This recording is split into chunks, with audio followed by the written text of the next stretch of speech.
Hello, my name is Narnith, and today we're going to talk about Python conditional statements. So first, what are conditional statements?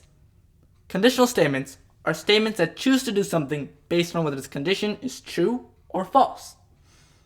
We have three different conditional statements. If statements conduct an action if the condition is true.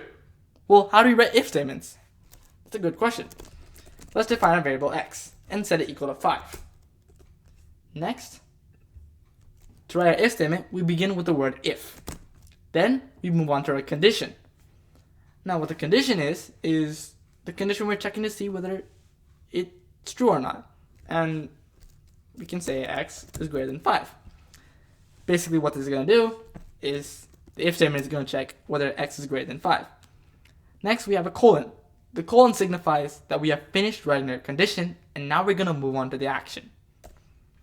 For the action, we can print x is greater than 5. Now, x is not greater than 5, so it's not going to print x is greater than 5. However, you might see that we have 4 spaces here. Now, why do we do that? Well, we do this because we have to indent when there's an if statement. If we don't indent, then the if statement is not going to know what's inside of it and what's outside of it. It's not going to know what action to perform. So let's say we have another statement. Let's say we want to print x is larger than 5. Now let's say we're expecting both of these to print when x is greater than 5 and only when x is greater than 5. Well, x is not greater than 5, it's 5, but it still prints x is larger than 5. Why is that? Well, it's outside the if statement, so the if statement does not recognize it as an action that it has to do. So always remember to indent with 4 spaces or a tab. Next, we have our else statements. Now, else statements conduct an action only when the if statement is false. So if this condition is false, then we can write an else statement that will run when this condition is false. So they're only an optional add-on to if statements. We can just stick with an if statement and we would be done, but we can write an else statements. Usually we do write else statements with if statements. So we can say print x is not larger than 5. And what this would do is it would check if x is larger than 5. If it is, it will print x is greater than 5. Else, it will print x is not larger than 5. It won't check if x is less than 5 or something. It will, based on this condition, it will just print this out. As x is not larger than 5, it's going to print x is not larger than 5. What if we want another condition? Well, that's what elif statements are used for. We can say elif x is equal to 5.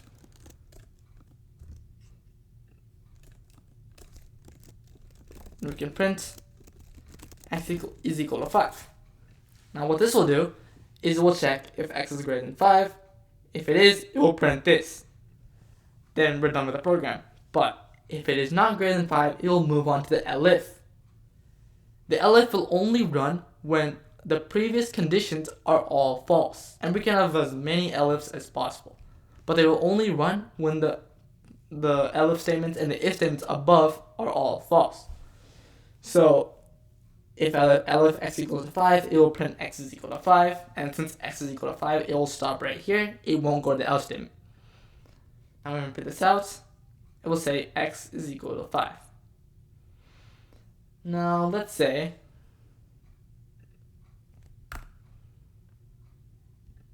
let's do this.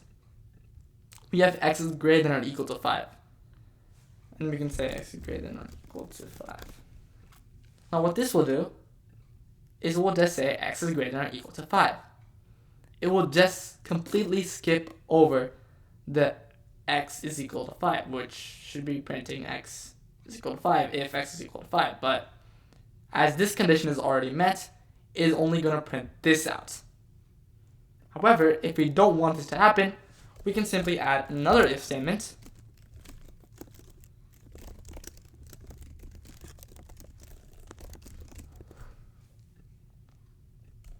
What this will happen is that it will print x is greater than or equal to 5, and then it will check this condition, because these two if statements are not related to each other. And then it will print x is equal to 5. So it will print two different statements. So it only checks the conditions again if it's false or if they're not related to each other. And these two if statements are not related to each other.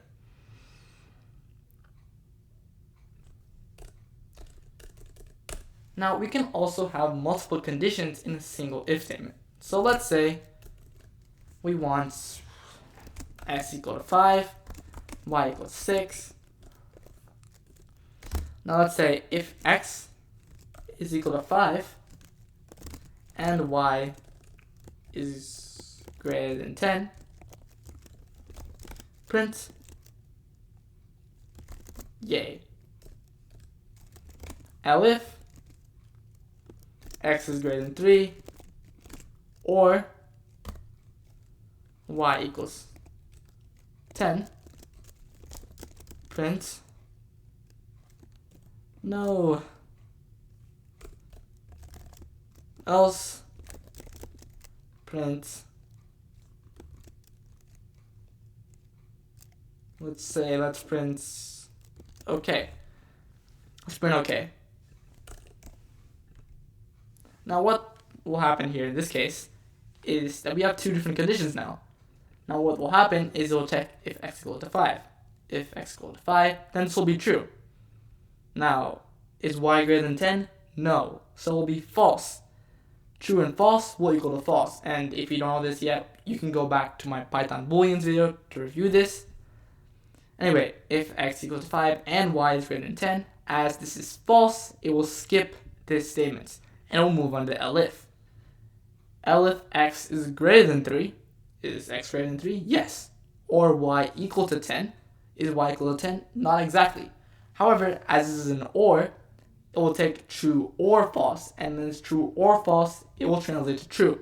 So we'll print no, and we'll skip over the else statements. So we'll get no.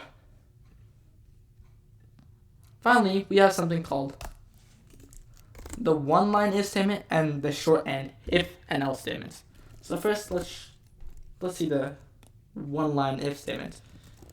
So we can simply write x equal to 5, if x equal to 5, print x is equal to 5. If we just have one line, usually when we use if statements, we have more than one action. But if you only have one action, then you can just simply use one line if statements. However, this is rarely the case, but you can just use it in one line. We also have shorthand if else statements, and these are also pretty rare. So let's say x equal to 5 once again. Now let's say we want to do print yes if x is greater than 3, else print no. What it's going to do, it's going to print yes as x is greater than 3. And notice that the action for the if statement comes before the if and the condition, and then it's followed by the else and its action. It's a bit of a weird and wonky line, but that's how a shorthand if and else statement works. Well, that's all for this video. Thank you for watching my video, and I hope to see you again.